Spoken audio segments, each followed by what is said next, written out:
Shalom teman-teman semua. Kembali lagi dengan saya Winter Lestari Ture.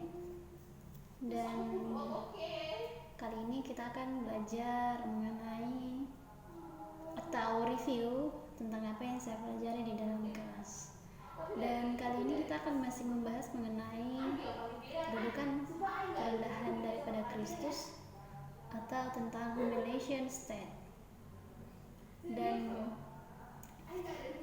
kita belajar pada bagian penderitaan juru selamat atau penderitaan daripada Kristus. Dan yang perlu kita ketahui teman-teman sebelum kita mempelajari jauh lebih dalam, bahwa Kristus di dalam hidupnya di dunia juga memiliki penderitaan-penderitaan yang dialami.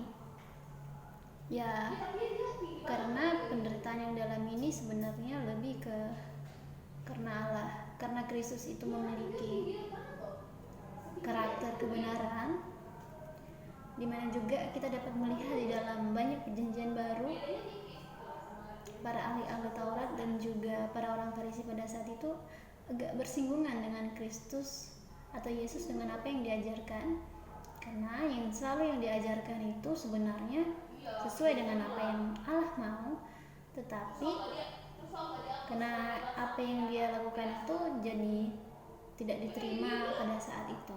Dan selain itu, rasa empati daripada Kristus kepada orang lain banyak juga yang kita pelajari, terutama pada saat Yesus menyembuhkan orang yang lumpuh. Pada saat itu apa yang dia lakukan itu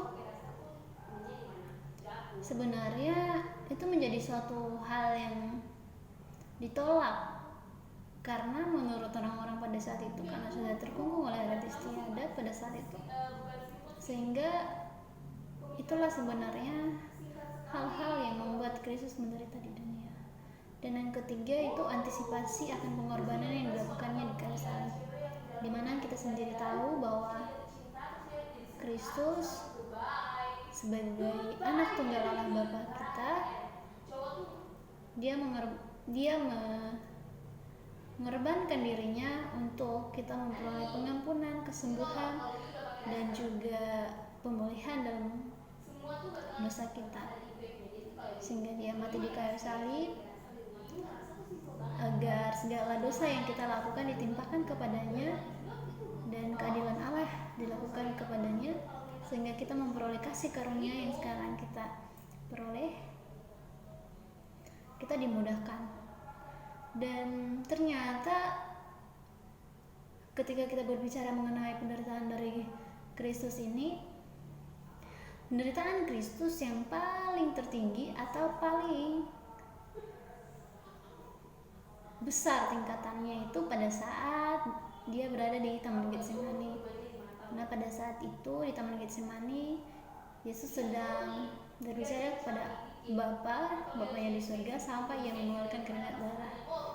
Dan yang kedua itu pada saat dia di Golgota, dia disalibkan di atas kayu salib sampai ia mati di kayu salib. Dan ternyata Kristus juga memiliki penderitaan, terutama dalam pencobaan yang apa yang dialami selama dia di dunia gitu. Dan catatan yang bisa kita lihat tentang pencobaan yang dialami Yesus pada saat dicobai oleh iblis, kita bisa melihat di Matius 4 ayat 1 sampai 11, di Lukas 4 ayat 1 sampai 13, dan Yohanes 12 ayat 27. Ketika kita membahas tentang pencobaan ini juga, yang perlu kita ketahui bahwa ternyata pada saat Kristus dicobai, dia tetap ke impeccability daripada Kristus.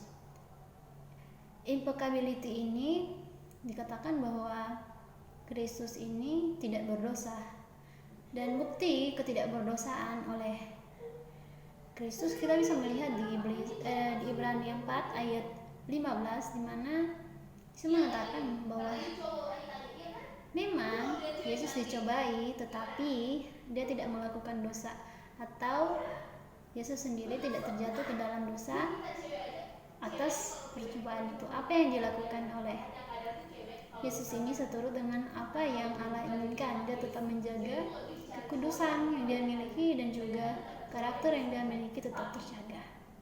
Jadi teman-teman, hari ini kita belajar mengenai impactnya kepada kita sekarang untuk menyadari bahwa ternyata kita hanya menerima bersih, dan inilah hal-hal yang dialami oleh Kristus. Mari kita belajar bersama-sama untuk memperbaiki diri kita masing-masing agar apa yang dilakukan Kristus ini tidak menjadi sia-sia, tetapi ini dapat menjadi berkat kepada kita dan kita memperoleh keselamatan yang telah Tuhan berikan kepada kita. Yang saya mengingatkan kepada teman-teman semua bahwa pengorbanan yang dilakukan oleh Yesus itu dapat mengampuni sebuah dosa-dosa kita, umat manusia yang ada di dunia. Itulah mengapa pentingnya juga kita untuk mengajak orang lain untuk percaya kepada Kristus. Demikian yang bisa saya sampaikan, semoga menjadi berkat untuk kita semua. Tuhan Yesus memberkati. See you.